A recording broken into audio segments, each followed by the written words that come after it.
greatness that night. It's about the fight. It ain't about the champion. It's about the fight. That's all I care about, the fight. Kenny Ellis said was, look, man, we're not falling for the banana in the tailpipe. We know what Lamont Roach brings to the table, and he says that Lamont Roach is... I don't know if Lamont Roach exposed weaknesses of Tank Davis. Coach Calvin Ford, mentor to Gervonta Davis, fired back at Lamont during the rematch press conference, declaring, "It's over, and they will see who the real champion is in the fight." Calvin's bold and assertive tone revealed his unwavering belief in Gervonta's triumph and supremacy within the ring. And sit there and say to themselves like they came from a karate movie, man, I want to fight just like Tank. I want to be just like Tank. Gervonta Davis is approaching his upcoming rematch with full focus and dedication. Recognizing the importance of this fight for his career and reputation, he has left no stone unturned in his training regimen. Every session is meticulously planned to enhance his physical condition and sharpen his technical skills. This time, Davis is determined to avoid past mistakes and enter the ring as a more prepared and formidable opponent. His team is leaving nothing to chance, fully aware that this bout is crucial for re-establishing his dominance in the sport. One of the best trainers in boxing, second guy in the corner, is responsible for a lot of the real tactical decisions and tactical analysis that goes on in Gervonta Davis's corner. So you have Coach Calvin, and Coach Calvin is the head trainer, and you have Coach Kenny, who really specializes on preparing game plans specifically for opponents. So to have him talk about what's going on with Lamont Roach, I thought was interesting and insightful, because what he said was that, one, he's not falling for the okie doke. When Mill City asked him, hey, what do you think about the fact that, that Lamont Roach was seen at a basketball game chugging a beer? And I would have added to the question that you see Lamont Roach out giving a bunch of interviews, doing the interview circuit, right? Kind of being a little bit out of character leading into the rematch. Do you think, and this is what Mill City asked, do you think that is something you guys are taking in consideration in preparation for the fight? And what Kenny Ellis said was, look, man, we're not falling. The reunion with Coach Calvin Ford has revitalized Davis's training environment. Their long-standing relationship is built on trust, respect, and a deep understanding of Davis's style and mindset. Calvin Ford has played a crucial role throughout Davis's boxing journey, shaping his natural talent into that of a refined, aggressive, and tactical fighter. This renewed partnership brings a powerful mix of emotional motivation and strategic sharpness, fueling Davis's confidence and ensuring that every aspect of his preparation aligns with his championship goals. Match. Do you think, and this is what Mill City asked, do you think that is something you guys are taking in consideration in preparation for the fight? And what Kenny Ellis said was, look, man, we're not falling for the banana in the tailpipe. We know what Lamont Roach brings to the table, and he says that Lamont Roach is we're not believing that he's out there drinking or blowing up a bunch of weight and all of that. He says what most people say, hey, we're going to prepare for the best version of Lamont Roach that is going to, that'll come for us. But the way that he saw the fight coming out was he said he sees it like the fight before, a lot of really crisp shots landing. And the fight is going to be similar, but hey, the fight at the same time is going to be very different. Now, I just happen to have a very good friend named Phoenix the Assassin who breaks down fights for me. He's a trainer, got a world-class eye for fights. And what he speculated should be the difference between the first fight and the second fight for Gervonta is that Gervonta is going to need to spend a lot more time fighting on the outside and scoring points for a longer period of time on the outside, and then making sure that, and basically forcing For Davis, the rematch represents more than just a simple contest. It is an opportunity to reclaim his reputation and silence the critics who questioned his abilities after the first fight. The initial match cast doubt on his standing, making this upcoming bout a defining moment in his career. A decisive victory would re-establish Davis as a prominent figure in boxing and prove that the previous outcome was an exception, not a true reflection of his skill. This fight carries immense personal and professional significance for him. Lamont Roach, he feels that he won. Like, do you think the best thing going forward, they should just run it back, have a rematch? Oh, yes, most definitely. I think a rematch is definitely called for. And I think probably, the sooner the better. So I would say, hey, let's work on a deal to where we could get in there within the next 4 to 5 months. Yeah, I agree there. During their first meeting, Davis displayed vulnerabilities that had not been as evident in his previous fights. His defense lacked its usual sharpness, and his stamina faded as the rounds wore on. Opponent Lamont Roach capitalized on these weaknesses, landing shots that disrupted Davis's rhythm and confidence. These issues were noticeable to both fans and analysts, suggesting that Davis was not performing at his full potential. The rematch presents Davis with a chance to correct these shortcomings and demonstrate his true caliber. I don't know if Lamont Roach exposed weaknesses of Tank Davis. It very much reminds me of Rolly Romero versus Ryan Garcia. What Roach did, Rolly was doing the same thing. He ended up implementing it better against Ryan Garcia. Tank was having huge issues, and that's the Black Two Sugars. Watch me call that fight. I started laughing. I couldn't believe it because all he was patient with good power. All Roach was patient. He stayed focused. That's why him drinking and partying and shit is messing with me, because he beat him here. He stayed so damn focused, and he knew when Tank was going to punch. He knew when not to punch, and when he countered Tank, he rocked Tank. Tank got rocked at least twice that fight. After the fight, Davis was candid about the mental and emotional challenges he had faced. He admitted that the pressure and exhaustion had affected his focus and overall performance. The experience took a heavy toll on his mindset, even leading him to consider stepping away from boxing. His openness about seeking therapy underscored the depth of his struggle, emphasizing that the fight's impact extended far beyond the physical outcome. This vulnerability highlights the complexity of a boxer's life outside the ring. He wants to do therapy. He wants to do real estate. They want to say he wasn't all in because him and Roach are friends, and he's going to be focused for the second fight. A lot of excuses. They want to say it's because of the braids, the oil getting in his eye. Whatever. This is what really happened. And I just now came to this conclusion because I've been making some other videos for Patreon, but Lamont Roach posted a video recently on... In preparation for the rematch, Davis's training atmosphere has undergone a complete transformation. Every drill and sparring session is now executed with heightened intensity and precision. His footwork has shown marked improvement, displaying greater fluidity and balance. Reaction times have sharpened, enabling Davis to anticipate and counter his opponent more effectively. The once relaxed, casual approach has been replaced by focused discipline, making it clear that Davis views this fight as a pivotal challenge demanding his full dedication. Oh, stop closing up. Gotta let it go. Keep turning, step around. Keep turning.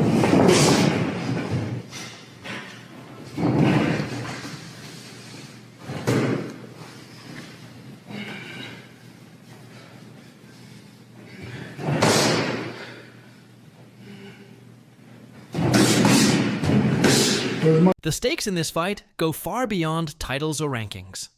The initial draw wounded Davis's pride and cast a shadow over his legacy within the boxing community. This personal setback has ignited a powerful desire for redemption and validation. Davis's motivation now comes from a need to prove his worth and reclaim his place among the sport's elite.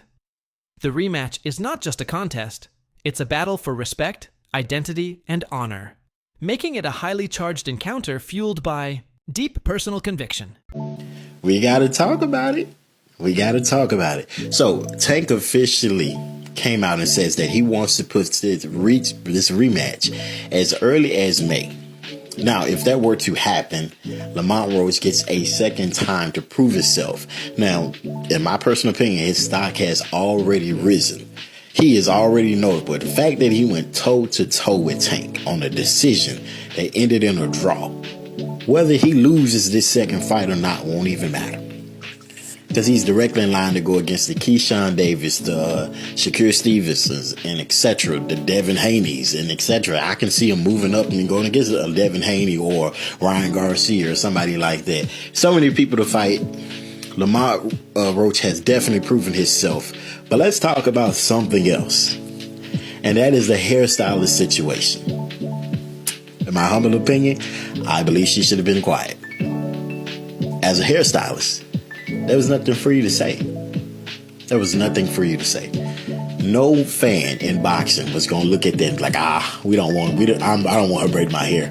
No one would have said that. But she hurt herself when she came out and publicly made multiple claims on all his receipts that no one needed, no one asked for, saying, oh, this had no grease or oil in it. No one cares. No one cares. Nobody even believes it. Sometimes it's best to remain quiet. But you guys let me know in the comments. Should she have remained quiet, or should she have did what she did, which is spoke up? You let me know. Davis's camp entered the first fight with a thorough understanding of Roach's strengths and tactics. Their initial game plan was carefully crafted to exploit perceived weaknesses in Roach's style. Although the strategy was sound in theory, its execution fell short during the bout. Rather than completely overhauling their approach, Davis's team is now focused on refining and perfecting the original plan. They are placing greater emphasis on sharper execution, tactical discipline, and applying increased pressure at critical moments to maximize their chances of success. Surprised by Roach and Tank. What do you think the biggest surprise was in the fight? It wasn't a surprise because we know Roach. It wasn't a surprise. Mm-hmm. Roach can fight. A lot of people think because a person is not popular, that they don't exist. It's fighters out there that can rumble. They just got to get the opportunity. You know? What's the difference makers coming into this fight? The first fight, I thought, everybody thought Jalil won. We just got to turn, hit the gears a little harder. We ain't really got to change too much. Just got to put the icing on the cake, Put the icing on the cake this time, that's all. He did enough to win the last fight, but we was in somebody else's territory, This time around, being in Florida, do you feel like it's a mutual zone? Yeah. It's more of an even playing field in Florida. Okay. Do you feel like he needs a stoppage to win the fight due to what happened the first time? Not necessarily. A stoppage is good, but not necessarily. You just got to put the icing on the cake. Mm-hmm. That's all. Just hit the gears a little harder. That's all. He hit the gears hard enough the last time, but boxing is a dirty game. It's a dirty game. You got biased people, unfair people. Anybody saw that first fight that Jalil lost, they don't know boxing.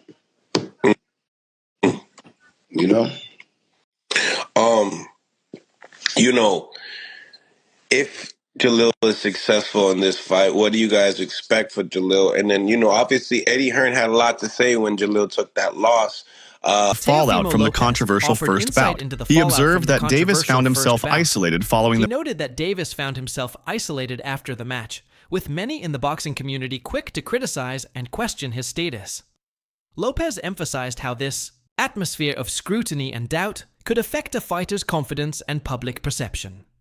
His remarks highlight the high stakes of the rematch, as Davis strives not only to win, but also to rebuild his reputation among peers and fans alike. I know a lot of people, look what they did with Gervonta too. I want everybody, all these young fighters that are listening to this, and you could clip this.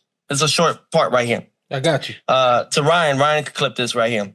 To all you young fighters, look at the amount of love they were giving and sharing to Gervonta Tank Davis prior to the fight. Look at what all the reporters were doing prior to the fight. Look how they were all laughing at all his jokes prior to his fight against Lamont Roach.